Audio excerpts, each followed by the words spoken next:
Bismillahirrahmanirrahim. Assalamualaikum warahmatullahi wabarakatuh.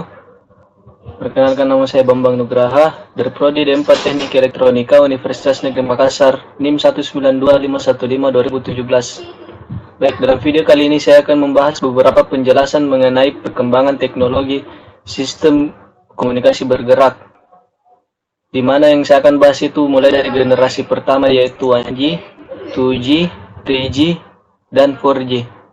Seperti yang kita ketahui, jaringan dari generasi ke generasi itu berkembang mulai dari generasi pertama yaitu 1G, generasi kedua yaitu 2G, generasi ketiga yaitu 3G, dan yang umum digunakan sekarang itu generasi keempat atau 4G. Bahkan sekarang ada beberapa perangkat yang telah diluncurkan menggunakan jaringan 5G, di mana perangkat tersebut merupakan perangkat terbaru. Dan di beberapa media pemberitaan telah disebutkan ada beberapa negara yang menggunakan generasi kelima atau 5G. Tapi dalam video kali ini saya akan membahas cuma 4 atau secara umum, yaitu sampai generasi keempat. Baik, kita mulai dari generasi pertama atau 1G. Mulai dari definisi 1G tersebut. 1G adalah singkatan atau kepanjangan dari first generation, yaitu generasi pertama dari teknologi jaringan komunikasi. Pada dasarnya merupakan sinyal radio yang ditransmisikan dalam bentuk analog. Jaringan 1G pertama kali ditemukan pada 1980 ketika AMPS di Amerika Serikat bekerja sama dengan TACS dan NMT di Eropa untuk membuat terobosan teknologi jaringan. Adapun karakteristiknya yaitu jaringan analog adalah sinyal data dalam bentuk gelombang yang berlangsung secara kontinu, yang membawa informasi dengan mengubah karakteristik gelombangnya. Dan yang berikut itu FM atau modulasi frekuensi adalah metode untuk menyampaikan informasi melalui gelombang pembawa dengan memvariasikan frekuensi. FM biasanya kita temukan dalam gelombang radio. Baik, adapun jenis-jenis dari 1G itu yang pertama MPS, Advanced Mobile Phone Service. Yang kedua itu NMT atau Nordic Mobile Telephone. Yang ketiga HICAP, keempat ACS, kelima Mobitex, dan keenam data TAC. Adapun kelebihan dan kekurangannya yaitu kelebihan dari jaringan ini merupakan teknologi pertama yang dapat mengirim informasi secara cepat ke seluruh dunia dalam generasi tersebut. Sebelum ada generasi kedua, dia merupakan jaringan tercepat. Dan adapun kekurangannya yaitu seperti kapasitas yang terbatas. Hal ini dikarenakan teknologi multiple access-nya masih menggunakan FDMA. Hampir seluruh sistem pada generasi ini merupakan sistem analog dengan kecepatan rendah dan suara sebagai objek utama. Teknologi 1G ini hanya bisa melayani komunikasi suara saja, tidak bisa komunikasi data dalam kecepatan yang tinggi. Jumlah pelanggan yang ditampung sedikit dan pengguna spektrum frekuensi yang boros karena hanya menggunakan satu kanal frekuensi saja. Baik, kita beralih ke generasi kedua yaitu 2G. Adapun definisi dari 2G itu merupakan jaringan telekomunikasi seluler yang diluncurkan secara komersial pada jaringan GSM standar di Finlandia pada tahun 1991. Selain melayani komunikasi suara, 2G juga dapat melayani komunikasi teks yaitu SMS. Selain SMS juga bisa melayani komunikasi melalui MMS. Baik. Adapun karakteristiknya yaitu jaringannya sudah digital dan bisa mengirim pesan secara SMS maupun MMS. Adapun jenis-jenis dari teknologi 2G ini yaitu yang pertama Time Division Multiple Access atau TDMA, yang kedua itu Personal Digital Cellular atau PDC, yang ketiga itu European Cordless Telephone atau EDH, yang keempat itu Global System for Mobile atau GSM, yang kelima Mobitex, dan yang keenam itu Data Touch. Baik, di sini ada perkembangannya dari jaringan 2G. Jaringan 2G berkembang ke 2,5G dan terakhir perkembangannya stuck di 2,75G. Adapun kelebihan dan kekurangan dari teknologi 2G ini yaitu kelebihannya pada generasi kedua ini digunakan sinyal digital, bisa mengirim pesan secara SMS dan MMS, kapasitasnya juga lebih besar dari teknologi sebelumnya, dari teknologi 1G. Adapun kekurangannya, kecepatan transfer data masih rendah dan tidak efisien untuk trafik rendah.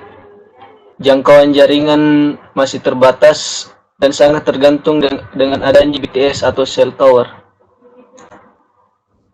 Baik, kita beralih ke 3G. Definisinya yaitu 3G merupakan UMTS atau Universal Mobile Telecommunication Service, adalah perkembangan lebih lanjut dari jaringan Edge. UMTS ini sering disebut generasi ketiga atau 3G.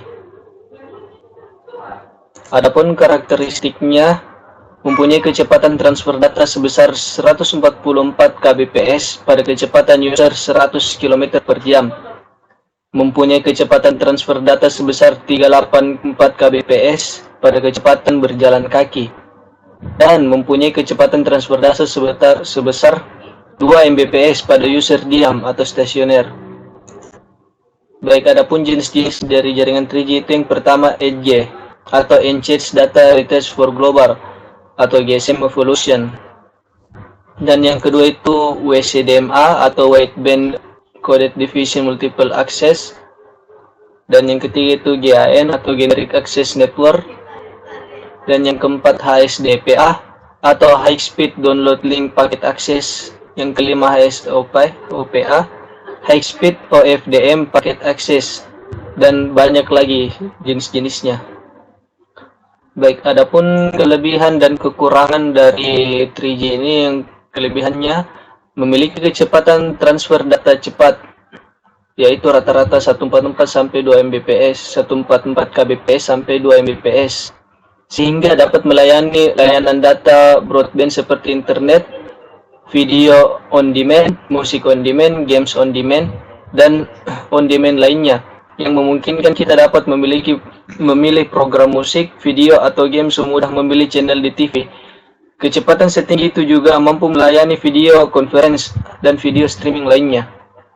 Adapun kekurangannya itu membutuhkan investasi yang tidak sedikit untuk membangun jaringan 3G ini di berbagai tempat. Masih perlu diperhatikan aspek keamanan dan aspek etika di dalam penggunaan teknologi yang baru, munculnya tindak kejahatan atau biasa disebut dengan cybercrime. Baik, kita ke teknologi yang terakhir, yaitu teknologi 4G. Teknologi 4G ini umum digunakan. Baik, adapun definisinya yaitu 4G adalah singkatan dari istilah dalam bahasa Inggris atau Fourth Generation Technology. Istilah ini umumnya digunakan mengacu pada pengembangan teknologi telepon seluler. 4G merupakan pengembangan teknologi dari 3G. Nama resmi dari teknologi 4G ini menurut IEE atau Institute of Electrical and Electronics Engineers adalah 3G and Beyond. Baik, adapun karakteristik dari 4G sendiri ini yaitu kecepatannya 500 kali lebih cepat daripada CDMA 2000. Dapat menyediakan solusi IP yang komprehensif di mana suara, data, dan arus multimedia dapat sampai kepada pengguna kapan saja dan di mana saja pada rata-rata dan data lebih tinggi dari generasi sebelumnya, yaitu generasi 3G. Baik, adapun jenis-jenis dari 4G ini yaitu 4G LTE FDD, 4G LTE TDD, dan 4G LTE Advanced. Baik, adapun kekurangan dan kelebihan dari generasi keempat ini yaitu yang pertama, kelebihannya memiliki kecepatan downlink hingga 300 Mbps dan kecepatan uplink hingga 75 Mbps, mendukung multicast broadcast sehingga frekuensi networknya mendukung kecepatan transfer broadband karena 4G memiliki frekuensi band yang jauh lebih tinggi. Adapun kekurangan dari generasi 4G ini, untuk membuat infrastruktur jaringan yang baru dibutuhkan biaya yang lebih mahal dibandingkan dari generasi 3G maupun 2G. Dibutuhkan penginstalan peralatan yang baru jika jaringan diperbaharui. Dibutuhkan mobile device yang baru yang mendukung teknologi 4G LTE jika jaringan diperbarui, dan dibutuhkan antena tambahan untuk transmisi data karena jaringan 4G LTE ini menggunakan multiple input atau multiple output atau biasa disebut juga dengan MIMO. Baik, mungkin sekian penjelasan saya mengenai perkembangan teknologi sistem komunikasi bergerak. Lebih dan kurangnya mohon dimaafkan. Wassalamualaikum warahmatullahi wabarakatuh.